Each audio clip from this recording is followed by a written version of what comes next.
Hi everyone, it's Yvonne Britton here, and I am joined today by with Joe Reid, and Joe's from Scotland as well. So we have a double Scottish whammy today, and we'll try to keep the English as good as possible.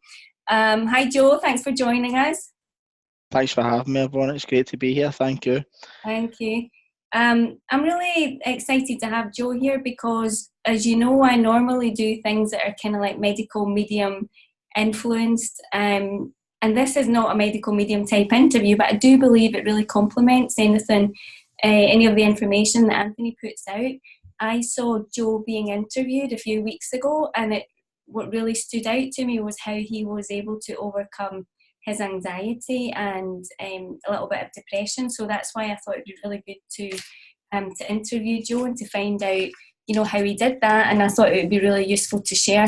And if time permits, Joe's actually got a really interesting weight loss story as well that I thought could be very relevant, because I know some people are also struggling with weight loss. So Joe, to get started, could you just give us a little bit of a background to, how you started with anxiety? Is it something you always had? Is it something that happened?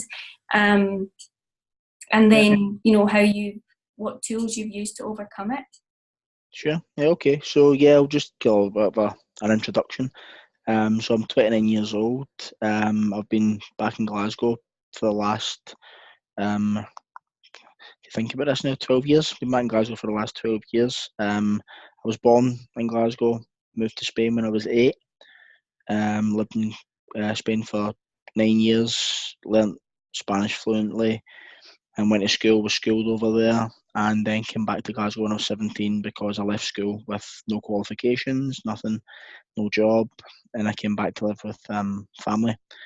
I would say for me, depression probably started at the age of 13, 14, and it was maybe around about the times of like my parents' divorce. My parents actually split up the day after my 13th birthday. So at that age, I took that very personally, even though it was nothing to do with me, which I learned over time. But at that age, you've got so much going on in your head, and then just everything, nothing was really helping. It slowly kind of masked it for so long. Went to school, just covered it up, didn't really speak to anyone, kept myself quiet. Um, Time went on through school, didn't really, as I said, didn't really open up on what was going on in my head. I felt like people didn't want to know.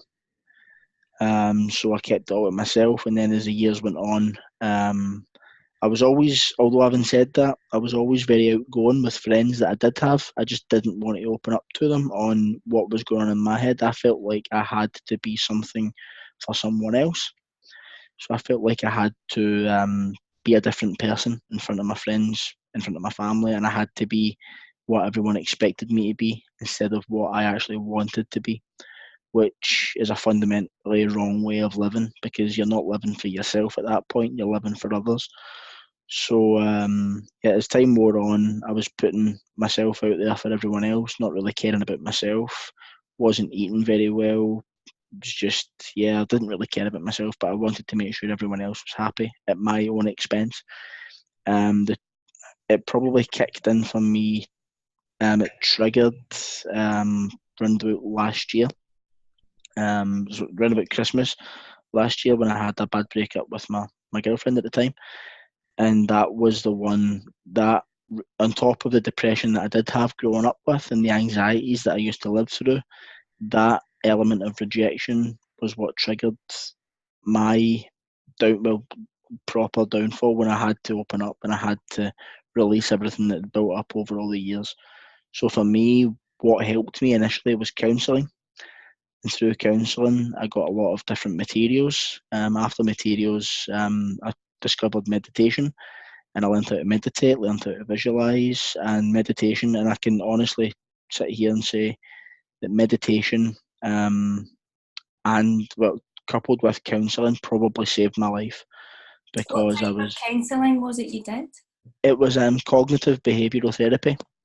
Okay. So although having said that, the counsellor that I worked with, she was was a very holistic approach that she had. So a lot of it was a lot of me speaking, and she was very, very talented. She would put the question in. I could be mid-sentence, and she knew when to ask the question and how to approach the question. And she really made me go inside and really, really went deep to figure out what had happened. To a point where one of the activities we done, she made me do a timeline, and I had to go on step by step, like throughout the years of what things had happened to me that I could remember, even back to childhood, and we drew it all out, and so I could see a pattern there, and it was extremely helpful.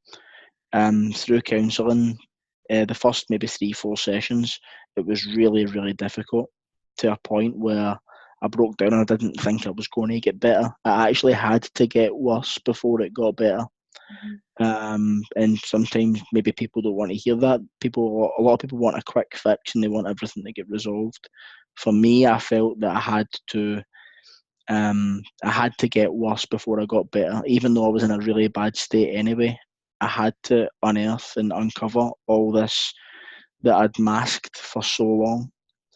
So it was quite a difficult journey, but it's one that I'm so happy that I can sit here now a year later and be able to say that I've not 100% overcome it, but I've about 95% overcome everything I was going through on a daily basis. I used to wake up in the morning and to have no interest in maybe getting out of bed, no interest in talking to anyone, scared to talk to people, scared to open up again, feeling like no one really cared. If I wasn't here, who would care?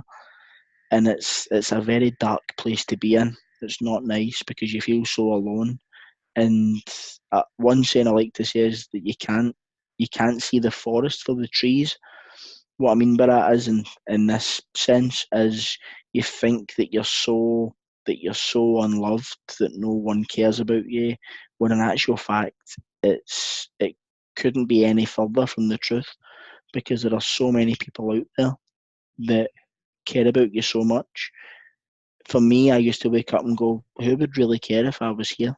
And that's so wrong. I've got nieces, nephews, I've got parents, I've got friends, I've work colleagues, I've got a life as well. I mean, I'm only 29, but at this point when I was 28 and this was happening, it was a horrible place to be in. You know, it's not nice to try and, I wouldn't, you know, it's not nice for anyone to have to deal with. This in particular, though, was just such a dark place to be in. But for me, through meditation, through counselling, unearthing everything I had to talk about, really made a big difference. Meditation especially, because it got me out of my own mind. And I learnt through meditation, and through becoming a little bit more conscious of my thoughts, that I had more control of them. So what I found with depression and anxiety is it's just when you let your mind go away and it uses everything from the past to try and protect you, when in actual fact it's just making it worse. So what I found through meditation was those thoughts were just a build-up of old beliefs, old conditioning in me that made me think that I wasn't loved, that no one did care. And it was all through past events that happened in childhood, past events through, you know, as a teenager, just everything built up. And ultimately, yeah, it came to a head last year. And as I said, it's been a year, and I'm so happy to say that I'm at this point now, that I'm in such a strong place personally, both physically and mentally. How did you come across meditation? Did the counsellor you were seeing recommend it, or how did you get into it? It was initially through counselling. I'd asked my counsellor had asked me if I'd been doing things to try and relax, and I said not really. I said just taking breaths, like deep breaths, trying to just control my thoughts, resisting them almost. And she said, "Have you tried meditating?" And I says, "No, but I would like to learn how to do it." She says, "Meditating and visualizing, especially, are really good tools to use to try and to get out of your current state, get out of your own mind effectively." So what I found with the meditation was I was able just to sit back, take a couple of deep breaths, close my eyes, and just not get involved with the thoughts, because it's when you get involved with the thoughts is when this depression kicks in. Is when the thoughts come up and you identify and you relate with the thoughts. That's when it gets worse. And it's the same with anxiety. I mean, anxiety ultimately is a place of you are trying to, what I've found, you're trying to work out everything that's going to happen before it's happened. So you overanalyze, you criticize, you try and micromanage every single situation you're in, and you don't want to get too involved in. Sorry, you get too involved in possible outcomes, and it ultimately stops you doing things because you've made up this plan in your head that if I do this, this will happen, then this will happen, then and so on, and you've worked it all out in your head, and then it gets to a point when you go, I don't want that to happen, so I'm not doing it, and you panic. Sometimes you get anxious speaking to someone. I had a little bit of social anxiety. I couldn't really talk to people so well, other than friends and family, because I would make up in my head through my anxiety. For instance, if I was in a bar and wanted to talk to girls or whatever, I'd go, oh, if I go over there, then they'll tell me to go away, and then when they tell me to go away, someone will see that, and then people will laugh at me. If people laugh at me, then I'm a laughing stock. I don't want to be a laughing stock, therefore I'm not going over there. This was all worked out in my head, and I'd be like, no, and I would just be really shy. So yeah, that's for meditation helped me realise that it was all old thoughts and old conditioning. That's not the case. Was there a specific type of meditation that you started to do, or? No, not initially. It was literally the Headspace app. Oh yeah, I know that. So I used the Headspace app. I subscribed to it, and it was all they've got like the 10. I think it's like a 10 meditation pack 10-day pack on anxiety, and it was just about. It was really, really calm, really soothing. So there's no particular topic behind it. So it was through Headspace I found those, and then there's a variety of ones. It's like stress management, and it was really, really good. Although I wasn't necessarily stressed, but I was looking at ones that could, excuse me, help me. So it was anxiety, resistance, fear, all these things, and I would do meditations for them. Just very basic. Sit for 10 minutes, close your eyes, deep breaths, scan the body, and then just concentrate on the breathing. And that was pretty much it. There was nothing in particular that I started with. It was just very, very basic. And then in the last maybe 6 to 9 months, there's been more things where there's been affirmations. If anyone doesn't know what an affirmation is, it's a statement that you try to drill into your subconscious mind, because ultimately it's the subconscious mind that's controlling what's happening. So it's a statement you try to affirm to your subconscious mind that you are what you want to be. So for talking sake, for me it was a lot about self-love. So I had to believe within that I was loved, that people liked me, that I was worthy, all these different things, and I had to believe it about myself. So I would close my eyes, and then it'd be a track on YouTube, or it would be something I would find somewhere else, or someone would send me it. I had friends that would do the same thing, and they would send me this link for a YouTube or whatever, and it was all people saying that I am love, love come, just loads of different statements that I started to believe. And ever since that happened, my world just has really changed. I feel so much better. I feel good about myself. I know I'm worth something. I know I'm not just here for the sake of being here. I have a purpose here. I'm in a good place. I'm happy for the majority of the time. When anything does creep in again of anxiety, I'm conscious enough to let it pass, because I know that it's not me.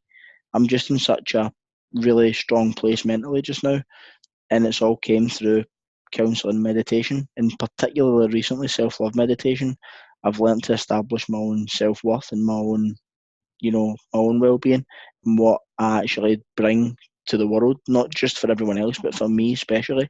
I care so much more about myself now, and I'm at a point where I feel if I don't do that, then it's not anyone else's responsibility. It's my responsibility, because it's my life. I need to feel good about me. I need to be appreciative of me. For some people, it's difficult. It's very difficult, and it can be. But when you get to a point and you're doing it for yourself, it makes a huge difference. It's just, you get so much more freedom knowing that you're in control of your life, and that's great. Nothing can affect you at that point. I don't think nothing can really, really, truly affect you if you're in control of how you feel and that you feel good. For me, self-love meditation most recently has been really important. And what have your friends and family noticed the change? Oh, massively, massively. I try to get my niece, because my oldest niece, she's suffered before with PTSD, which is post-traumatic stress disorder. Through something that happened about a year or so ago. And I've tried to help her with meditation and tried to get her to relax and tell her that she needs to feel good about herself and all this variety of aspects you've got to do. But people are seeing the change in me. People are going, you look good, you look healthy, you look happy. For a lot of people, they would say you're back to your old self. But for me, I didn't really know what my old self was, because I was a different person for different people. I was what people needed me to be. If someone needed me to listen, I would listen. If someone needed me to be happy for them, I was happy for them. And that was it. I was putting on a front for everything and everyone. But what I learned over time was that I had to feel good about myself. I just had to be what I wanted to be, and that's it. I love myself now. But what people are seeing in me now is I'm naturally being who I am. I'm not putting on a front for anyone. I'm being me. I'm living my life the way I need to live it. I'm having fun the way I should have fun. I'm keeping myself healthy because I owe it to myself. And all these different things are all coming up because I'm not doing it for anything any changes that I need to make to my life. I'm content. I'm happy with me. I love myself. And some people can see that as egotistical, but it's not about ego. It's about just being content and happy within yourself, and knowing that you do serve a purpose, that you really do serve a purpose to the world and for yourself especially. See, practically speaking, how often do you meditate, and at what times of the day? But what I find for the self-love meditations, the self-love, sorry, excuse me, first thing in the morning and last thing at night, I do those. What I've learned over time as well, it's easier when I speak about the affirmations. It's easier to make suggestions to the subconscious mind when you first wake up and right before you fall asleep.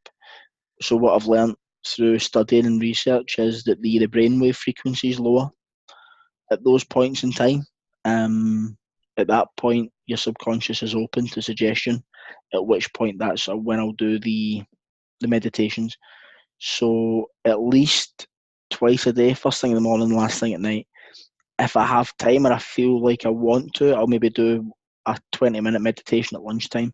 I think in total I'm probably meditating about an hour and a half a day on average. Yeah, so about 90 minutes a day on average I'm meditating. But it could be more, obviously it could be less. But it's at on average 90 minutes. Okay. And it's interesting about the affirmations, because if you're not saying those positive affirmations, there's other it's not like it's something that's not happening. It's going to happen anyway.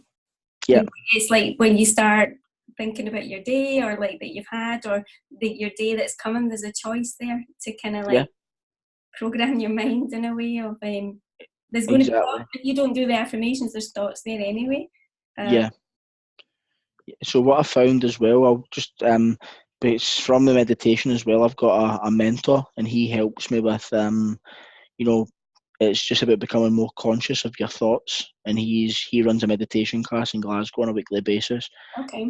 So I work quite close with him, and he gives me pointers, and sometimes I've even given him inspiration with certain things recently. But we've spoke several times about meditation, and on one of the first classes that I went to his of meditation, he was talking about the mind. It's not what we are. So you've got the mind and body, but we are a consciousness above that. So we are aware of the mind and we're aware of our body. We know what's going on in my mind and we know what's going on in my body, but sometimes we let it just happen. So the best example he used was, think of your mind as like a tool, like a hammer, for talking sake. If you were going to hammer a nail into a wall, you would pick up the hammer, you would do it, but you wouldn't walk around the rest of the day holding the hammer. So the way he says it is, you become conscious of your mind and you use your mind when you have to. And then when thoughts come in, as they do on a daily basis, whether it be through circumstances or thoughts come in, they always come up. It's about acknowledging them, realising they've come in, and then accepting them and then letting them pass. When you identify with one thought, it becomes easier to identify with another thought and then another thought. And then all of a sudden, you've lost where you are. You're totally wrapped up in a thought. And it can become a difficult place to get out of as well, and especially through depression. I learnt that. So now I'm at a place, through becoming more conscious of my thoughts, that when a thought comes in, I'll be able to take a step back and go, okay, what made me think of that? It's not me. Try and just let the thought pass, and then I can then give myself thoughts to do. So as you said about choosing thoughts, I can then say to myself, that thought doesn't serve me. It doesn't represent who I am. I am of, or whatever it may be. And it automatically flips the switch, and you start feeling a bit better. You start thinking more loving thoughts. It can be difficult. It can be difficult to get to that stage. Yeah, it's difficult to get to that stage, and that takes work. I think a lot of people as well, what can trigger like post depression is an impatience. Now, for me, it did, especially. I felt like I had to be feeling better, instantly. It doesn't work that way. It takes a lot of time, and people may not want to hear that, but it takes a lot of work on yourself. Because if you've let yourself go over, for maybe 5 years going down this path of not feeling good, it could take as long as that to get out of it, unfortunately. But you've just got to work on yourself and keep working on yourself. And I had to do it because I was at a stage where I didn't really want to be here. And that was the lowest I've ever been in my life. That's an amazing turnaround, isn't it? Yeah, I mean, in a year, and for me, it'd been maybe about 15 years, 16 years, and it's taken me a whole year. And I'm not right out the woods. I'm not sitting here for a minute saying I feel amazing 24/7, because I'm still human at the end of the day. I've still got thoughts still come in. There's things that still annoy me. There's things that still upset me. There's circumstances that, if I allow them to, will upset me. But I'm at a point now where I'm in control of that, and I can control what upsets me and what doesn't, what serves me and what doesn't. And what I've found, it all comes through becoming more conscious of the thoughts that you think, instead of letting them control your behaviour. And we mentioned, I think, just before we started recording, about when you do feel upset, and just remembering that, you are human and these things happen, and treat yourself with kindness, but maybe treat that like experience or being upset with kindness, and let yourself go through it, because nothing lasts forever. Yeah, exactly, and that's very true. You've got to feel like it's just content within yourself, but don't judge yourself when these thoughts are coming up. I mean, my mentor I spoke about, we had a conversation last week about this, about 10 days ago, and he said, you're clearing all this stuff up, but when this comes up, don't judge yourself and think, oh, I shouldn't be feeling this way, I should be feeling great, I need to be feeling great. Just let it happen. Just let the thoughts come up. They're coming up for a reason. They're coming up for a reason. It's your mind trying to protect you, and it's the only way your mind knows how to protect you is by not stopping you from doing what you really want to do, and that's when the mind comes in. So what I've learned is, through him as well, especially through my mentor, is when this comes up, be aware of it, notice that it's came up, but instead of just pushing it away, embrace it. Now, that might sound almost like a paradox, but embrace it, realise that it's came in, almost mentally cuddle it and go, it's fine, I understand you're trying to protect me, thanks for that, this doesn't serve me, I'm just going to let this go. and then it falls by the wayside. It's your mind just coming up going, right, oh, you can't do this because of A, B, or C. It's like, okay, thanks for your opinion. I appreciate it. It's okay. That doesn't serve me anymore. I'm going to do this and that, and it just goes. It's not as about, you don't want to get to a point where you're pushing everything away, going, oh, I don't want to think of that, don't want to think of that, don't want to think of that. Because you end up, it's like you lock these thoughts in a cupboard somewhere. You lock them in like a closet. Yeah. And then when you go into that closet, they just hit you straight away. And it's very difficult to get out of. So it's about embracing these thoughts when they come in, acknowledging them, almost loving them, because it's just your mind trying to protect you. And it's like, maybe one thing, another way to look at it is when you were a kid and your mum always told you, oh, don't do that, and you wanted to do it anyway. It's your mum's not trying to be evil. Your mum's just trying to protect you in the way she thinks she knows best. Maybe she did at that point, but the point I'm trying to make is that it's just something, it's part of you trying to protect you in the only way that knows how to protect you. Yeah, I agree with that. So you've got a really interesting weight loss story. And I know that maybe the reasons that you did it were not, I think you mentioned to me before, might not have come from the best intentions, but could you share with us just what you did and how you were feeling at the time and the reason behind it? Yeah, sure. So when I was at university, I was studying for my bachelor's degree in computing, and I was a very, very heavy weight. I was about 20 stone, which for those not familiar with that measurement, I believe is about 140 kilos, give or take. There or thereabouts. So while I was at university, my standard diet on a daily basis would be cooked breakfast in the morning at university, a snack after a lecture, another lecture, then lunch, a big lunch, maybe it could even be pizza, a big meal, a lecture, then a snack. Then the snack would always be crisps or chocolate, by the way. The snack wasn't fruit, the snack was always something really bad. Then I would have maybe a tutorial at whatever it was in university. Then I would go home, have a big plate of dinner as well, big massive plate of dinner. And then late on at night, maybe about 11 o'clock, while I'd been studying, I would have a sandwich, a hot sandwich or something, right before bed.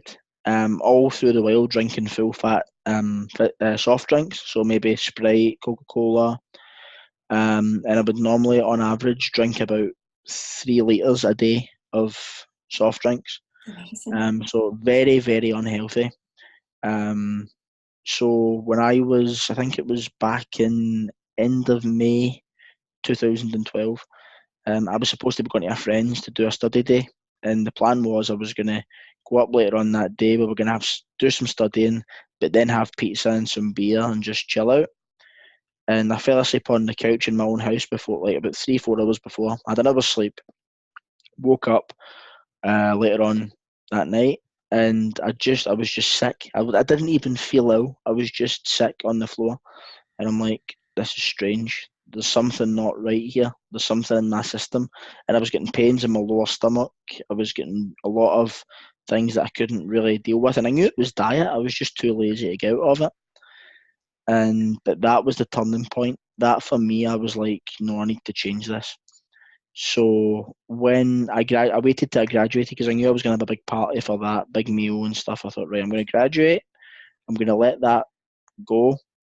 And the week after I graduate, I'm going to start, and I'm going to be really, initially I'm going to be really healthy. I didn't want to kill myself with the gym because I knew if I'd went to the gym at that weight, I would have hated it. I'd have done it for a week and then I would have stopped, and then I'd have been back on where I was. So I spent 12 weeks, I think at least 12 weeks, and I didn't have any fizzy drinks, like soft drinks. I didn't have any takeaways. I didn't have any fried foods, no fast food, no crisps, no chocolate for 12 weeks solid. I was just drinking water. Where did you get the determination to do that? Like, you just did it all by yourself? Did anyone support you? Did you just decide? did it all by myself. I did it all by myself. I got to a point. I'm like, that incident that happened when I was sick was just like good. It was almost like someone telling me, you need to change this because you're going to end up in hospital or maybe even dying. And I was at that point, I would have only been, that was 7 years ago, so I was only 22 and I Mm. was 20 stone. So it was really, really heavy weight.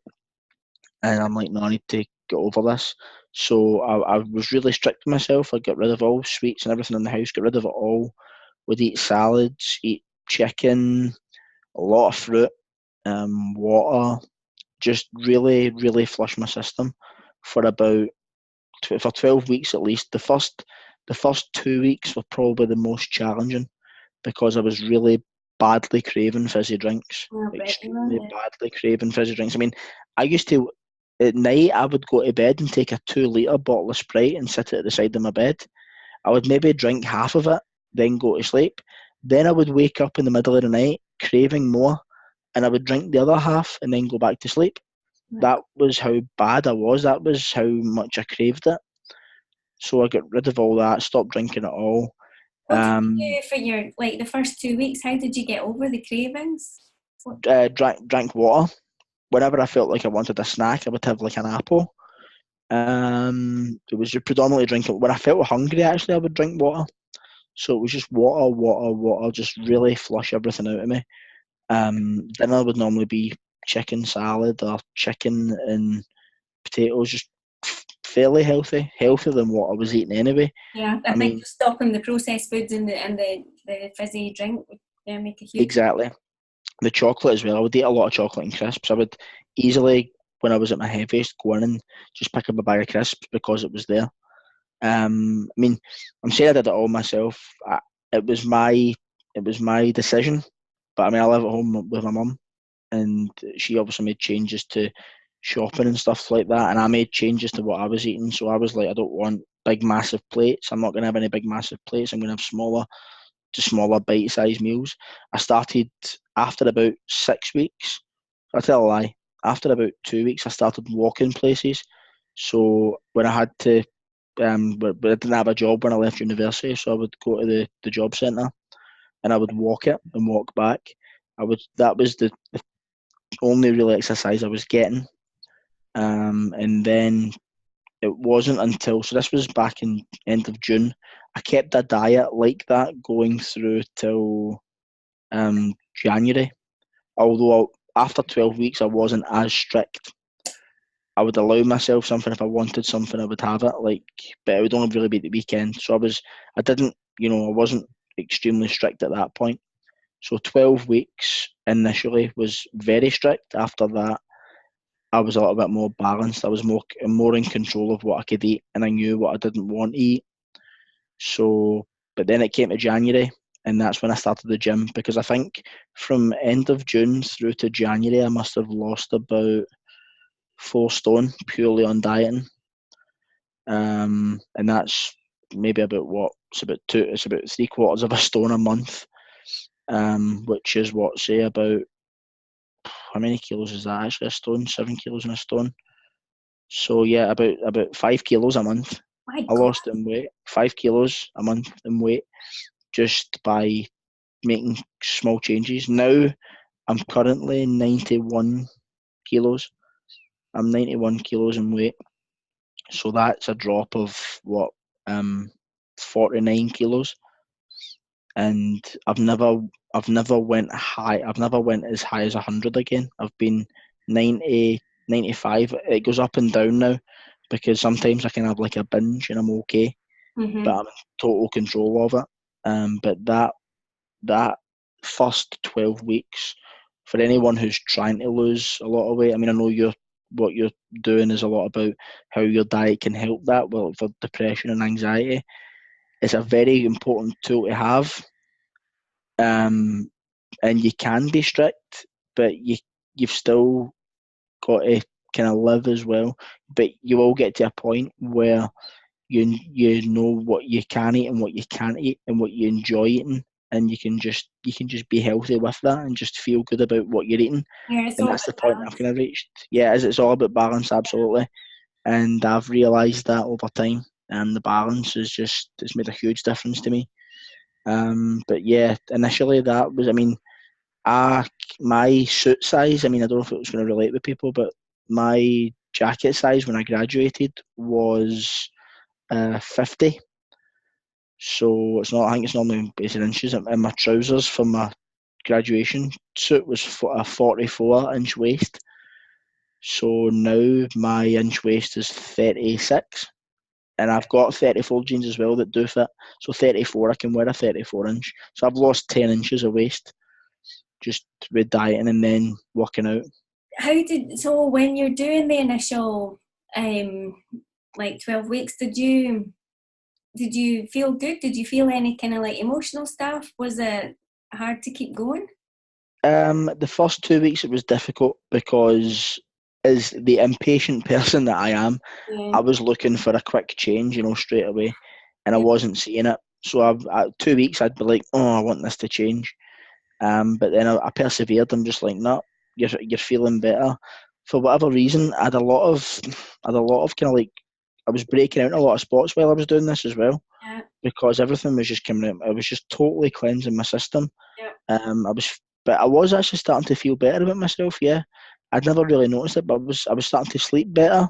Mhm. Um, I wasn't snacking at night. I think the latest I would eat would be about 7 o'clock at night, and that would be me to the next day, because I knew and that was a difficult thing to give up as well, because I'd be used to eating at like 11 o'clock at night and going to sleep at 12:30 or maybe even 12, and that food's just sitting there, The not drinks that you processing. were having, though, I mean, these drinks are normally caffeinated as well, so you must have Exactly. like really high levels of caffeine as well. Yeah, and all that, the stimulants ultimately. So Yeah. when I was feeling depressed at this point as well, that's just going to stimulate that. It's just going to trigger more of the mind. So the caffeine as well as the sugar, I mean, it wasn't even like, fat free fizzy drinks. It was, full fat Sprite, full fat Coca Cola, full Yeah. fat Pepsi, and this was all going in and just, it totally took over my system. And then through obviously drinking water, change your diet, it flushed it all out, and it made a huge difference. It made a massive difference. But I started feeling better maybe after about 3 weeks. Once the cravings had subsided, that's when I started feeling better. It was just all about willpower. It was complete willpower just to keep going while the cravings were there. It's a And really hard thing to do. yeah, so I know you were obviously asking about my reasoning behind that, and again, it was through depression. Um, it was because I felt that I wouldn't be able to meet anyone or talk to anyone or even have a girlfriend because I was so heavy. So it was almost my motivation, and it wasn't the right motivation, but in a way it helped me lose the weight I did lose. Yeah, yeah. So it's important to have something like, within yourself. I think you need to have a deep lying hunger, pardon the pun, a deep lying hunger to want a change and want to feel good about yourself, and that's what it was. Ultimately, my motivation was, I will then meet someone and I will feel better about myself. And I had the motivation should have been, when I do this, I will feel better about myself. It's not going to come in blocks. It's just I'll do this and then I will feel better about myself. You've got to kind of feel better about yourself anyway, regardless. You've got to be comfortable within your own skin, ultimately, as well. I really wasn't, but I thought people judged me on that. That was my anxiety, that because I was heavy, no one would be interested in me, and that's wrong as well, because it's a very superficial way of living as well. Yeah. And so you get to the end of or not the end of it, but you lose all the weight, and how did you feel then? I mean, you must have been over the moon. Oh, I was absolutely. It made a huge difference. I was obviously, the depression was still underlying because, as I said, I'd done the diet for all the wrong reasons. But I did feel better initially. I did. Also, you can see shaved head as well. My hair was thinning also, and that may have stemmed from poor diet. I don't know, but had I been as heavy as I was like this, it wouldn't. I wouldn't have felt good at all. I'd probably be feeling a lot worse. Mhm. So I didn't feel comfortable in my own skin. But when that changed and I could see the changes then, they slowly become more visible, and you're just like, wow. I started to have a bit more confidence about myself. I would feel good about myself. I would be able to have fun, and I would be able to. I mean, I love playing football. It's one of my biggest passions, and I couldn't do it while I was as heavy as I was.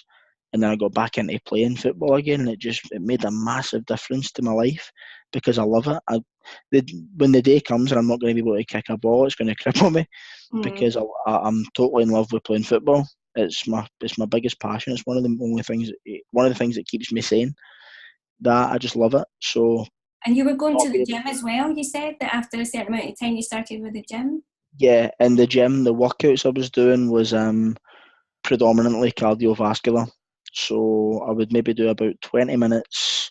I wasn't even that long in the gym. I'd do about 20 minutes on the bike, um, maybe about 5 minutes on the rowing machine, and then about 15-20 minutes on the treadmill. And that would be my Yeah. workout. That was it, pure cardiovascular. But also what I've done is, it may be interesting for people to know, is I've done a lot of interval training.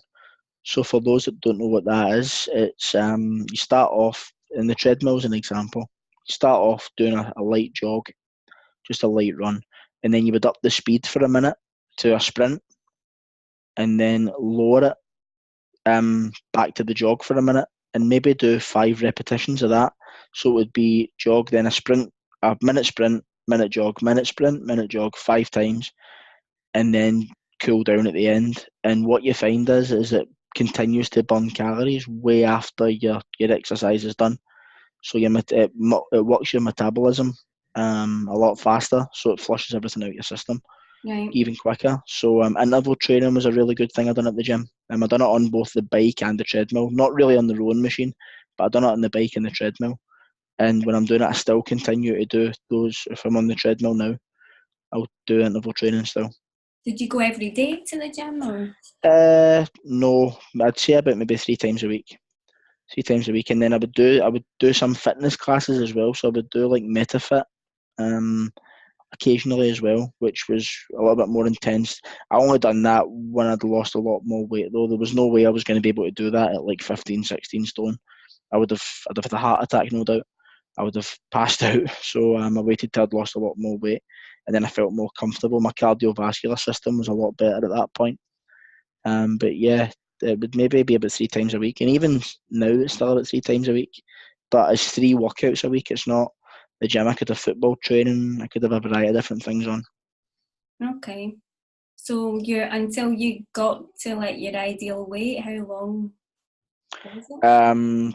Probably about a year, because Okay. once I started, I lost a lot, as I said, through the diet. I lost about four stone, I think it was, that in that 6 month period. So 3-4 stone, and then the rest came over the next 6 months with diet and workouts in the gym.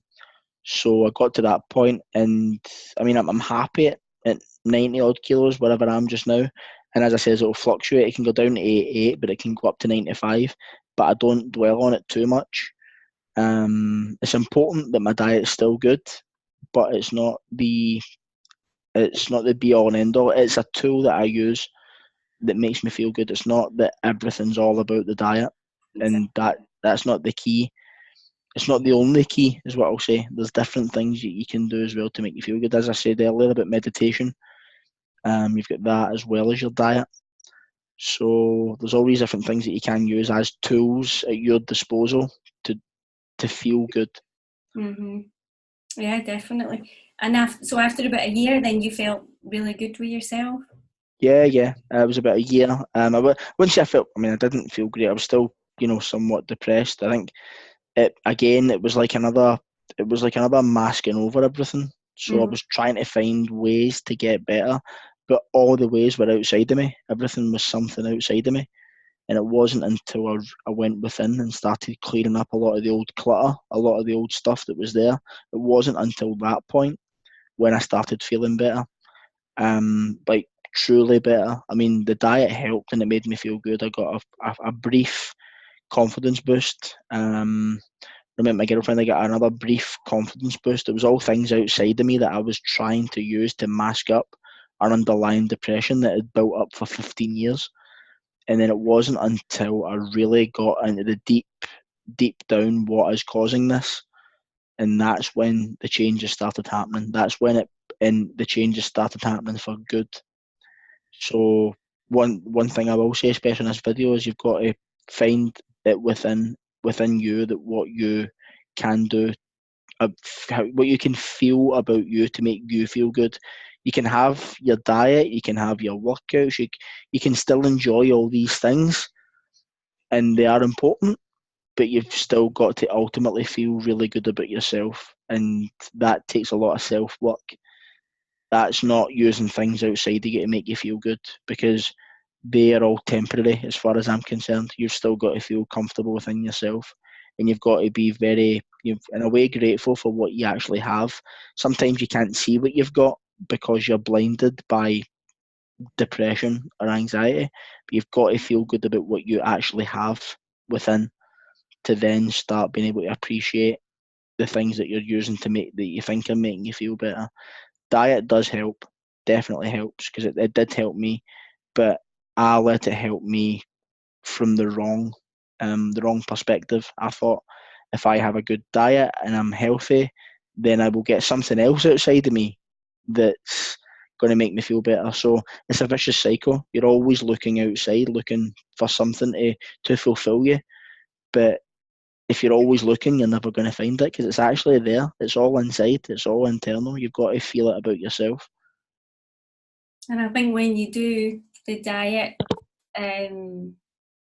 your health, the choices that you make come naturally as well. So you'll start to do something healthier rather than something not healthy, like not 100% of the time, but it becomes easier to make healthier choices as well. Yeah, exactly. Well, you end up, you have a clearer cognitive function, so your mind works better and it works alongside you. It doesn't work against you.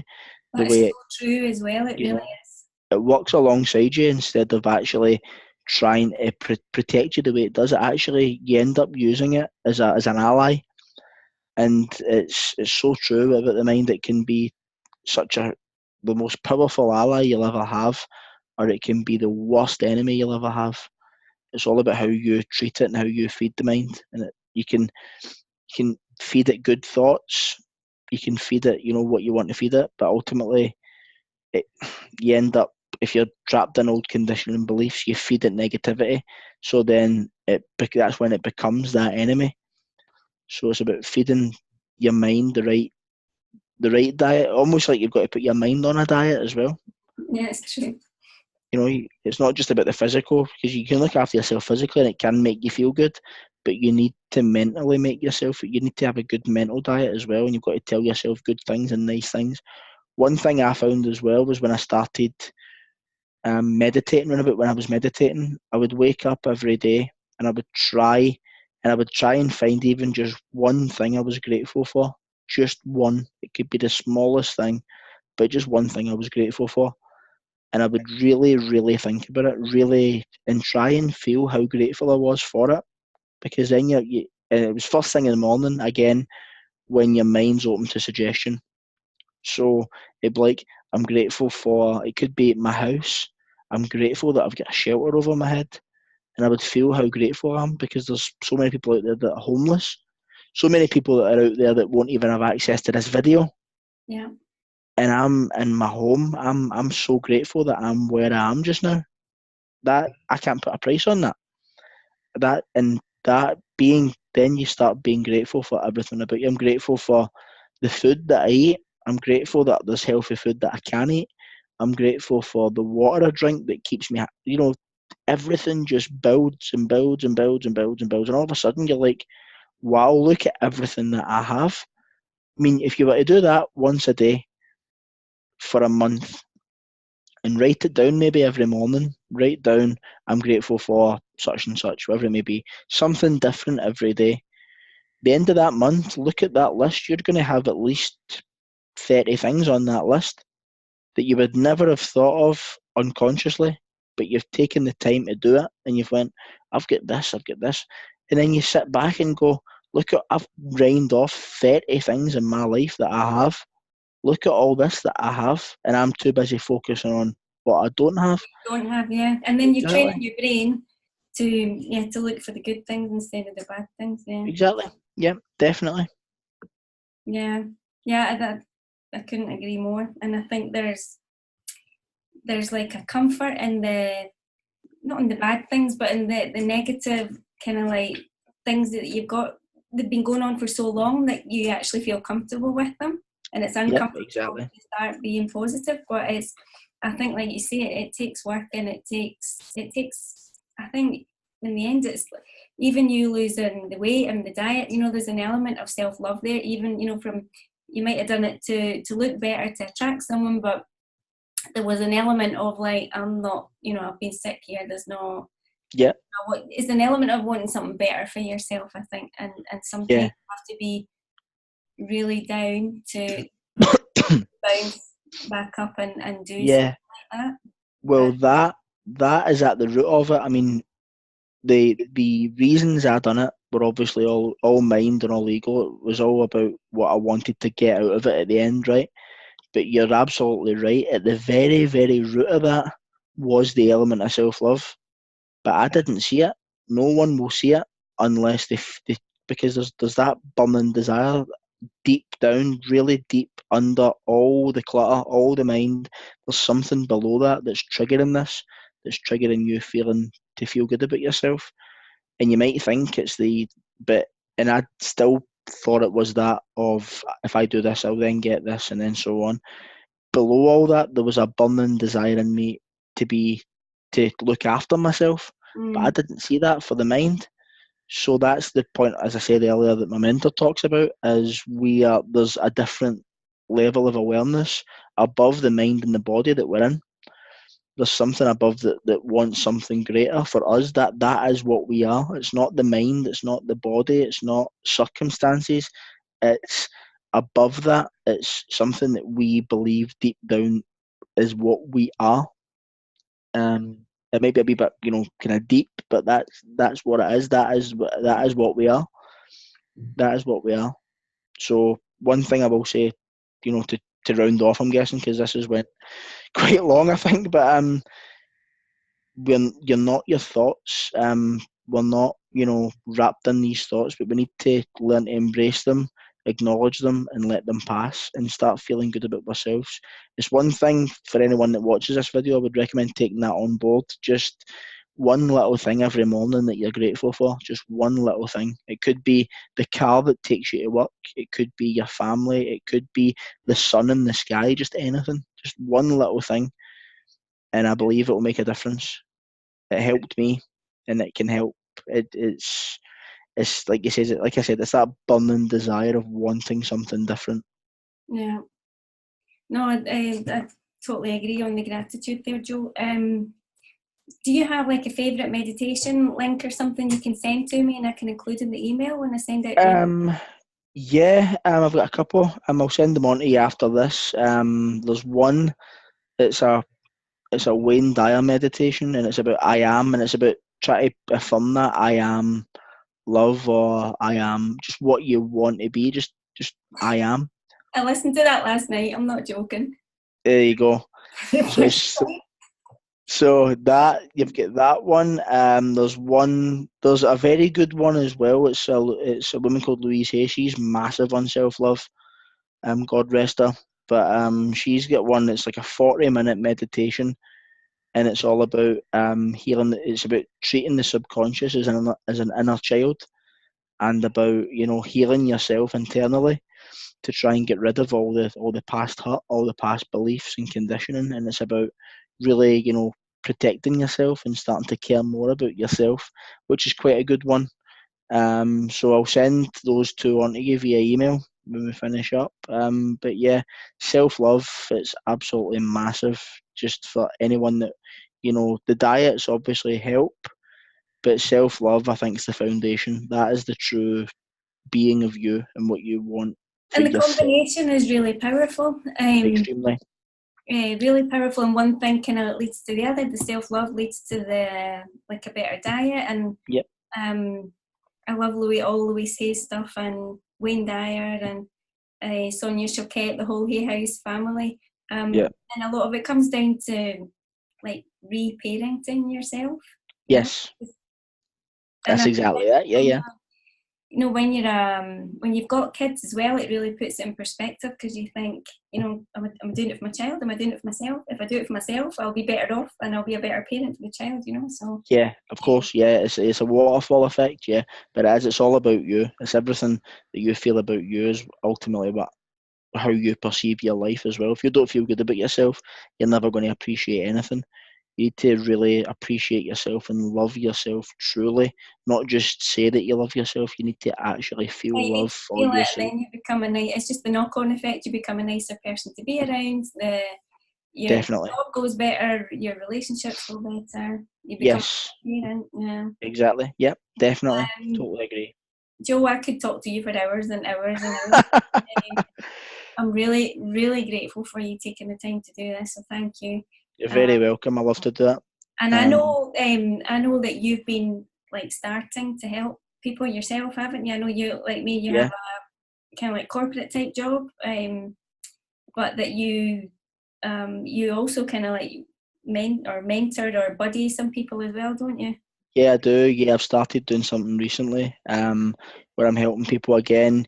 You've got my email address if you put it in the description of the video or if you send it to people. They can contact me for any support. It's one key thing I'm really passionate about is helping people out of depression and anxiety with any form of tools or other tools that I've used. So I'm willing to help anyone that has any questions. Anything they want to learn, anything that might have triggered their anxiety if they want to talk about. I try and develop an understanding for that for people. So anyone that wants any advice, I'm there. You get the email from Yvonne. Contact me. And yeah, it's one thing I'm really passionate about. I may in future be starting my own YouTube channel once I actually get the time to do so. It'll be a little bit more in depth of what we spoke about here, Mm-hmm. but there'll be certain topics that will start resonating with certain people. And yeah, and we're just going to take it from there. But if anyone has any questions, feel free to send me an email and I will reply as soon as I can. Yeah, so that's pretty much it. Well, thanks for that. And I think even just you sharing your story provides people with a lot of hope. It's Yeah, not I my definitely hope story, so. but I think the hope of because some people, they feel stuck in like, I'm like this because I had this mum or this dad, and this is the way I am, and there's nothing I can do about it now. But you know what you're sharing here is you can, and you can get out of it. Yeah, you absolutely can. There's definitely hope. What I found, I mean, we spoke about it before recording as well. It gives you such a strong personal power that when you realise that you don't make circumstances responsible for how you feel anymore, you almost get to a point where nothing can truly hurt you anymore. You Mm-hmm. don't take you take responsibility for everything that's happening to you. You don't put it on a circumstance. You don't blame another thing outside of you for Or causing another that to person, happen. and that's really typical to blame someone. Yeah, and it's very easy that when you're depressed and when you're anxious, it's very easy to develop a victim mentality. To say, I feel like, as you said, I feel like this because this person done this to me. And I've done it for years. I've lived that way for years, but now I'm in control of how I feel about me. And that there's nothing more liberating than that for me, as far as I'm concerned. No, it's best. Just gives you all the freedom of the world. I mean, Exactly. I'm in control of my life. I can't control anyone else's, but I wouldn't want to, because then exactly. they lose their power. I'm in control of me. I know what I'm worth, and I control my life. No one's actions dictate what happens in my life. This is my life, and that's it. No one else dictates what happens to me. I'll feel how I want to feel about other things. Thank you, thank you, thank you. You're very welcome, and I've loved this. The time's flew again, and you're right. I could talk about it for hours, but yeah, we'll restrict it to the hour for people. Yeah. Well, thanks. We might. I mean, we can do a follow up at another time as well. But Yeah, whatever. Yeah, I'll obviously if we get feedback from people, I'd be more than happy to respond to people. I'll do it as soon as I can. Yeah, and we'll just kind of see what happens from there. But I've really appreciated the opportunity to do this as well. It's been great. it's been really good being able to open up again on my story and things that have helped me. And I really hope people take inspiration from it. And I'm there for people if they need any further guidance or any further inspiration from it. Thank you.